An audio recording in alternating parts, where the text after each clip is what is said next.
Hello boxing fans, welcome to JP Boxing. It's Anthony Joshua versus Daniel Dubois fight week, and I'm sure like me you're all super excited for that one. My fight preview and prediction for that fight is already up on my channel now if you want to go watch that. But first, stay tuned, stick around for this video, because not only is the main event brilliant on this card on Saturday night, the undercard is brilliant and absolutely stacked too. Usually with undercards, I usually just pick the odd good fight from the undercard and do like a little short video for a prediction for it, because there's never usually that much to talk about. But lately we've been getting some better undercards, and this one we've got a fantastic one, and there's 5 fights there that are pretty much evenly matched, a lot of them 50-50s. So I thought, fuck it, why don't I dedicate a whole long video just to the undercard of this one. I'll go through each fight a little bit deeper. I won't blab on for ages about each fight, because then the video could go on for like an hour, and I'm sure you don't want to sit through me talking for an hour about random boxing stuff.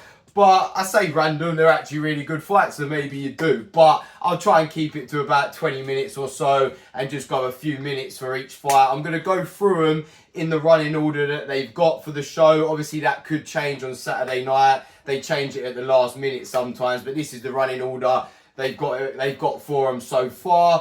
I know a lot of boxing fans have actually been complaining a bit about the running order of this card, because you've got some of the most exciting ones right at the beginning, but that shows you the great state of boxing that we're in right now, that you can't actually complain about the fighters on the undercard. Boxing fans still always find a way to complain, and they just complain about the order. Boxing fans are always going to complain, even if you give them exactly what you want. That's just the way boxing is. They're so used to complaining where we've had so much shit, and now when something's good, they can't just appreciate it, they've got to have a moan. But I think most people would agree with this one, Mark Chamberlain versus Josh Padley being the first fight up on the card. And it's not in any way because it's a bad fight. It's actually a really good sort of even matchup in itself. It's just the fights that are coming after this involve fighters that are much bigger names. But if you had this on a standard British show on a Saturday night, it could be a main event on like a small hall sort of show, or a really good chief support or sort of mid-level fight, even on a big show. And I think it could maybe even be the sort of dark horse fight on the show, maybe the one that even steals the show and sets the tone for a brilliant night of boxing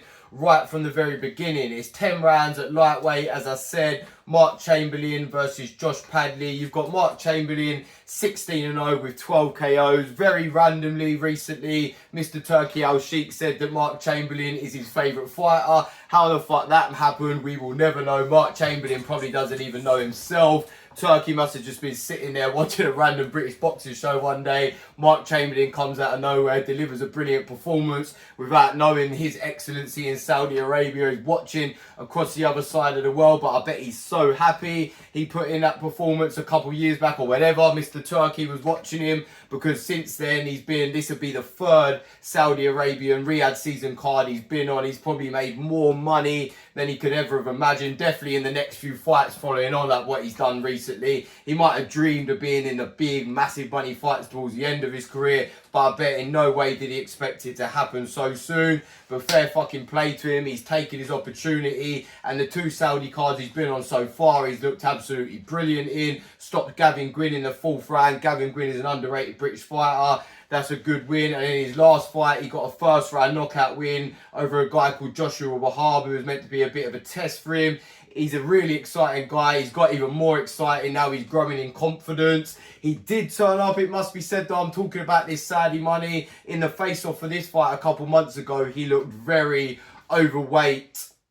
And you've got to think, is he enjoying that Saudi money just a bit too much maybe? But I'm going to give him the benefit of the doubt here. I'm not going to say it's going to affect him coming into this fight. We see loads of fighters coming overweight, although he did look pretty heavy. I hope he ain't focusing most of his camp just on losing the weight instead of actually getting fighting fit and fighting sharp. Because the guy he's up against, Josh Padley, 14-0, only 4 KOs, so he doesn't hit as hard, but he is a solid little fighter, man. I'll be honest, I didn't know much about, I'd heard his name before this fight got made, but I didn't know much about him at all. But I've done a lot of research on him now. You could do the same if you want to, if you don't want to just take my opinion for it. He's got loads of highlights and loads of fights on YouTube if you want to go and watch them.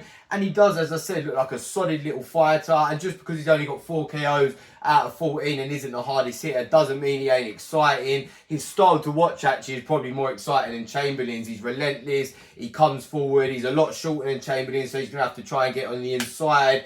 And although I do make Mark Chamberlain the favourite in this one, I do think Josh Padley will cause him problems, mostly early on. This is only a 10-rounder, so I expect Padley to get off to a fast start. Probably be winning the fight on the cards at like the 3rd or 4th round maybe. But I think Chamberlain boxing skills is a level or 2 above. He's got the power. I think Padley probably getting a bit hyped up because he's on one of these massive cards for the first time. He will come out relentless. He'll probably have a lot of fans there coming from that small hall circuit. There will be proper hypes, and I think he might punch himself out a little bit in the early rounds after putting his foot on the gas a bit too much. Chamberlain will be a bit more composed. He's used to the bigger nights now. And out of that southpaw stance, I expect him to start timing Padley with a jab, bring the uppercut in. He's got a very, very good, powerful uppercut.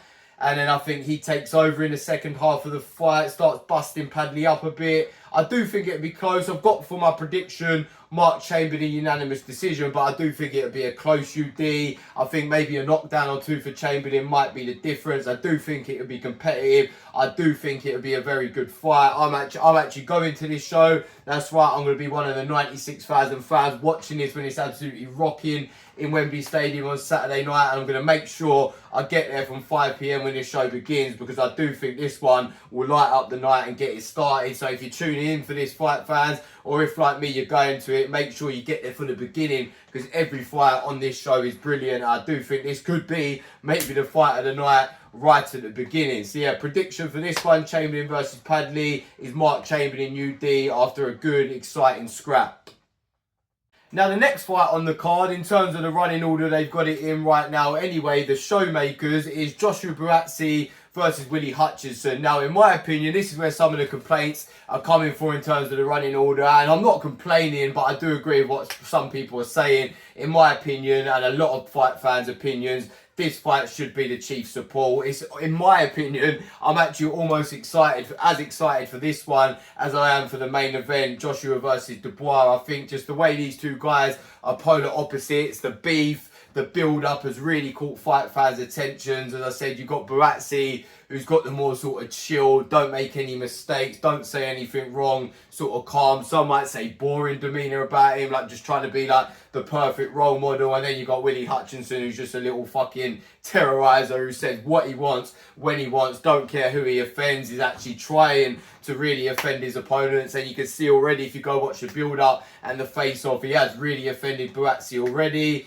He tried to do the same against Craig Richards in his last fight, which is sort of when he put himself on the map.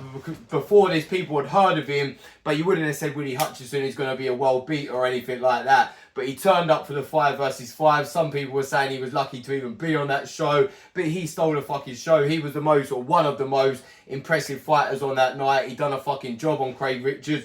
I didn't expect that, man. I thought it was a 50-50 fight going into it, but if I was going to lean anyway, I led just towards Richards to nick it on points, but Hutchinson got in there and absolutely schooled him. And Craig Richards didn't even bite going into like the build-up and that. He sort of just like, he's quite calm with his demeanour, Craig Richards, isn't he? So he sort of just shrugged Willie Hutchinson off, whereas Joshua Buatsi has already bit back. Now, will it lead over into the fight? And obviously, Craig Richards is a mutual opponent between these two guys, because Joshua Buatsi has beat him too, although in my opinion Hutchinson beat him a lot clearer. They both won via unanimous decision, but I think Buatsi Richards was a more closer competitive fight, whereas Hutchinson just made easy work of Richards in the early rounds, in the mid rounds, and in the later rounds. So yeah, Joshua Buatsi's coming into this fight, he's feeling angry, he's feeling disrespected, and that's exactly what Willie Hutchinson wants. I think it's going to play into Willie Hutchinson's hands. I'm actually going to go with Hutchinson to get the upset victory here. And I know people are going to say to me, man, what you're talking about, Buatsi is a completely different beast to Craig Richards. But I've never been fully sold on the Joshua Buatsi hype. I think his career has stagnated a bit recently. But even when he was coming through and you had some crazy people saying he was going to be the next Andre Ward, abroad and stuff like that. I never really saw the hype with him, man. I think he could get to world level. Maybe some people would say he's already there, but I've never thought he's going to be a world beater. Whereas Willie Hutchinson, from what I've seen from him, obviously in the Craig Richards fight and in a couple fights before that, is super talented. And if he can stay dedicated, I know he took a loss down at British level earlier in his career, but that was down at super middleweight. He was in his early 20s. He had a lot of shit going on outside of the ring. He tells us since that he didn't make any excuses at the time, to be fair for him. He's 26 years old now. He's coming into his prime. And I do think he's one of the most underrated British fighters around right now. And I think he gets in your head before, like the likes of Tyson Fury and Billy Joe Saunders. He wants you wound up. He wants you coming at him aggressive. And Buatsi's going to come in there trying to prove a point. He's going to be thinking, who the fuck is this boy talking shit to me? He ain't on my level. But he's going to find out when they get in there, in my opinion. And I might be bold with this one, but that Hutchinson's boxing skills are actually a level above him. If you go back and look at Willie Hutchinson's amateur record too, he was a brilliant amateur boxer. He's got great pedigree. He switches. If he's making you angry in the build-up before, he's going to love it because he's going to play with you. He's going to showboat in front of you in the ring. And I think this could be, it might be a crazy bold claim, a sort of Tyson Fury, Vladimir Klitschko sort of fight. You know, when Tyson Fury was being well cocky to Vladimir Klitschko in the build-up and everyone was like, what is he doing? He's going to get fucking battered. But then when he got in the ring and he started out boxing him, Klitschko already being angry coming into the fight, didn't know what to do. He froze up, and I think the same is going to happen here against Joshua Buatsi against Willie Hutchinson. I think Buatsi's going to come out. He's going to try and put it on Willie Hutchinson early. He's going to be made to miss. He's going to be made to pay. Hutchinson is going to switch. Hutchinson is going to do little cocky things. He's going to talk to him, probably throw an early shuffle in there, do a little Billy Joe Saunders when Joshua Buatsi misses, how Saunders did against Lemieux. Look at the ring. And Buatsi is not the type of guy who likes being disrespected. He definitely ain't the type of guy who likes being embarrassed. So I can see when the fight fans start to laugh a little bit when Hutchinson's showboating and outboxing him. I think Buatsi is either going to go wild and try and stick it on Willie Hutchinson, and Hutchinson are outbox him even more, or he'll freeze up and then Hutchinson can just outbox him and tee up on him. I think I'm going to go as far as saying Hutchinson might do quite a clear job on him here. I'm going to go Willie Hutchinson, wide unanimous decision. I think Buatsi's got a good chin. I think he's tough. I think he'll stick in there. But again, I know this sounds crazy because a lot of people are making Buatsi the big favourite and they're saying he's going to shut Hutchinson's big mouth. I don't think it is. I think Hutchinson's going to win this fight and then get even cockier and then go up to world level, and then we'll see how far he can really go. Because I'm not saying Hutchinson's going to get in there and beat the likes of Bivol and Better Beer. I just think he's at a higher level than Buatsi, and Buatsi's a bit overhyped. I'm sure this is the one that I'm going to get hate for, but we shall see, man. When I go for a bold prediction, I really lean into it. I really stand my ground with it and then fucking hope it's right afterwards, or I will end up getting wrecked. But let's see, man. I'm going Willie Hutchinson, unanimous decision over Joshua Buatsi for this one.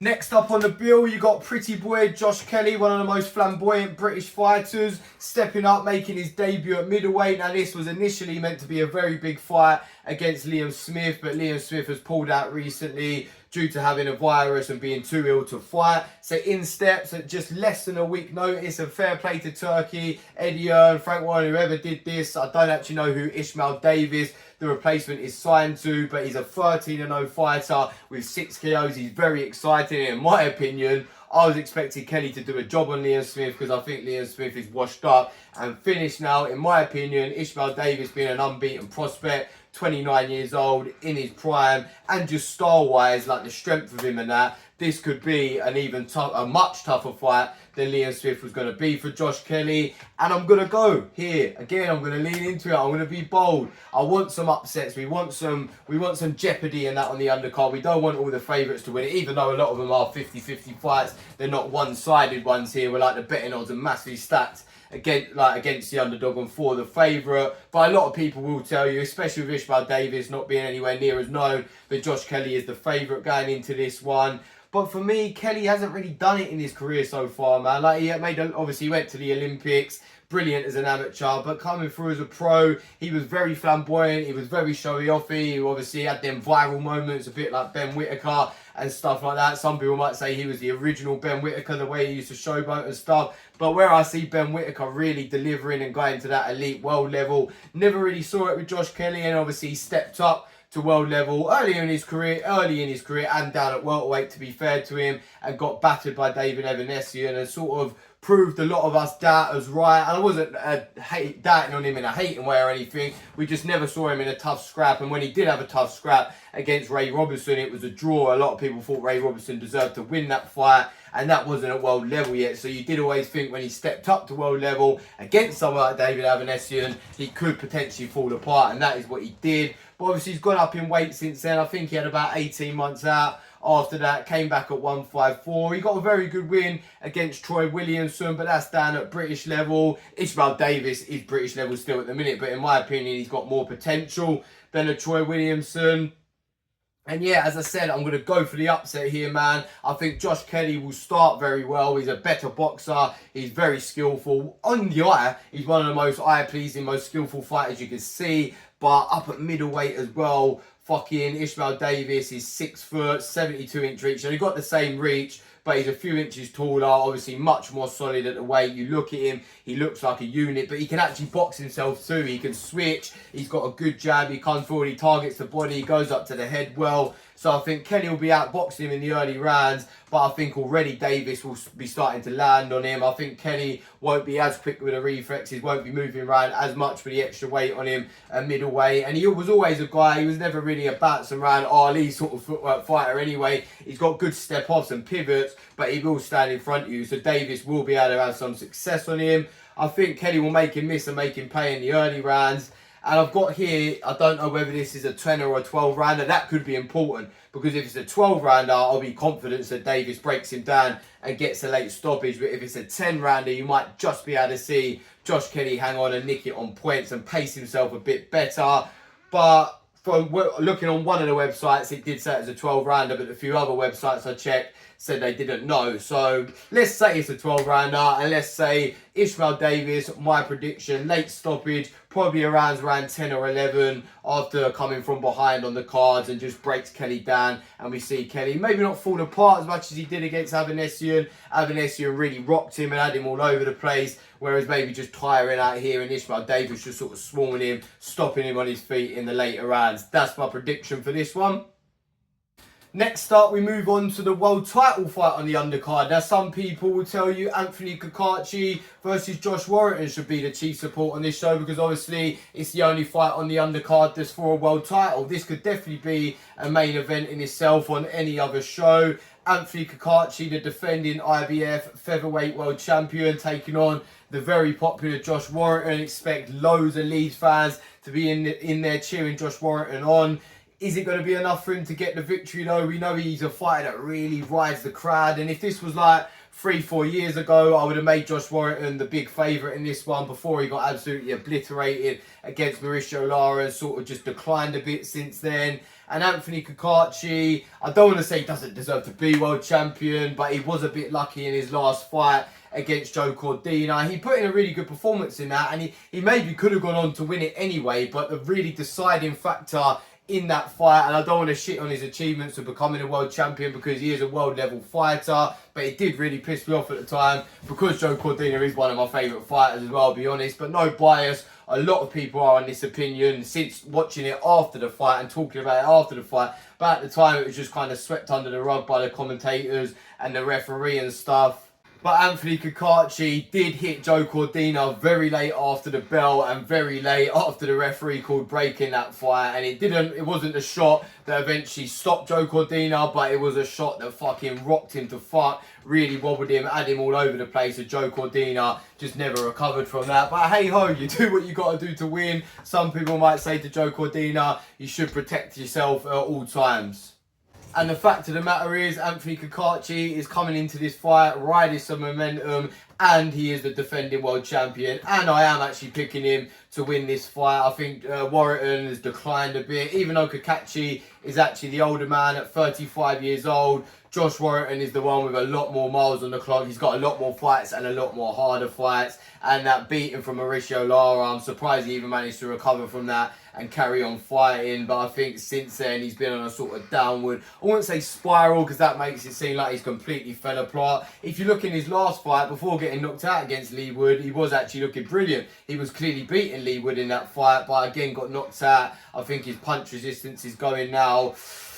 Does Kakachi, although he managed to wobble Cordino, who's got a good chin, does he have the power to knock Warrington out? Well, he has the power to knock him out and stop him, but I think Warrington's still got enough to be able to give a bit more back, push Kakachi back at points, and just stay in there when the going gets tough. So I'm going to go for Anthony Kakachi, a close unanimous decision. I think Warrington will give it all he's got. To be fair to him, he always does. Win or lose, Warrington is coming for a fucking scrap. But I think Kakachi will just be the fresher man. I think he'll be able to push through a little bit more in those hard moments, even if Warrington's really trying. Sometimes once Father Time and you've got so many miles on the clock, everything catches up with you. You can try, but your body just won't do it anymore. I think Kakachi's got the sharper feet, the sharper hands. He'll be in and out on him. He'll push him back in the later rounds and finish the fight stronger. And as I said, win via a close unanimous decision. Now, on to the Chief Support. In my opinion, it shouldn't be the Chief Support. It's still a very good fight, but some of these fights a bit lower in it on the undercard are bigger and better fights. But I know Hamza Shiraz, I think he's got a deal going on with Turkey Al Sheikh and something to do with Riyadh season now. I know he is one of Turkey's favourite fighters. And it is a very good fight, as I said. It's for the EBU middleweight world title. Tyler Denny is actually the champion, even though Shiraz is the bigger name in this fight. Tyler Denny is the defending European champion. He's 119, lost 2, drawn 3, only knocked out once, so hasn't got a lot of power. 33 years old, but really has been starting to make a lot of noise in his last few fights. He's one of the most improved fighters in British boxing. A proper like nitty-gritty success story. Tyler Denny had a few losses and draws earlier in his career, but stayed dedicated and is now one of the most exciting coming through fighters in British boxing. Probably never going to be world champion, or maybe is. He could get a big win here. I'm not ruling it out. I do think this is a sort of 60-40 fight in Shiraz's sort of favour. Even though a lot of people will tell you that Hamza Shiraz is the massive favourite in this one. And I've got to agree, man. I did pick against Hamza Shiraz in the 5 versus 5 card recently against Ammo Williams. And after that, how much he dominated that fight, and probably Tyler Denny being a sort of Ammo Williams sort of level or maybe slightly lower. I can't pick against Hamza Shiraz again, man. With the size advantage he's got, he probably pushing on to world level already, where Tyler Denny's like a good European level, with Hamza Shiraz only being 25 years old, still super fresh, just having that long, tall frame. I just think he's going to be able to keep Tyler Denny at bay. Tyler Denny will give it everything he's got. He'll make it a hard night's work for Hamza Shiraz.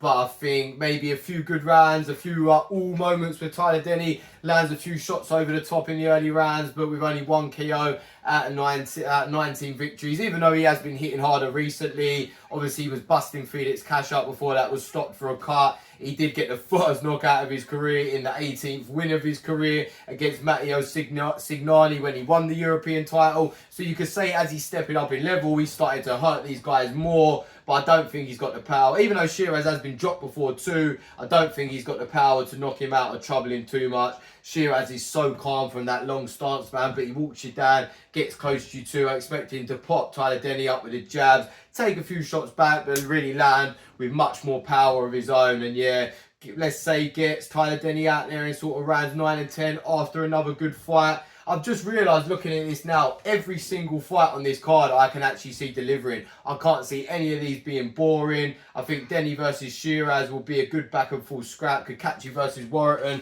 will be a relentless sort of fight. Chamberlain versus Padley, as I said, could be the fight of the night starting early. Buatsi versus Hutchinson might not be a war, but I think it would be really intriguing and interesting to see if Buatsi could figure him out and how Hutchinson could outbox him. I think that would be one for the boxing purists, but still an intriguing one. Kenny versus Davis, I could see being a war with boxing skills on show too. And then the main event, Joshua versus Dubois, for however long that lasts and whoever you think is going to win, it's going to be absolute bombs of fucking way, man. I cannot wait to be there in the stadium for the whole of this fucking show. I know you guys can't, if you're watching it at home on your own with your mates or whatever, are going to be tuning in for all these fights too, because we are really treated to a brilliant night of boxing here. And I do think every single fight will deliver. I don't think any of these are going to be a stinker, man. So don't waste too much time at the bar if you're going to the stadium, if you're in the pub. Don't go to the toilet too many times. Don't drink much water so you don't have to go to the toilet too much,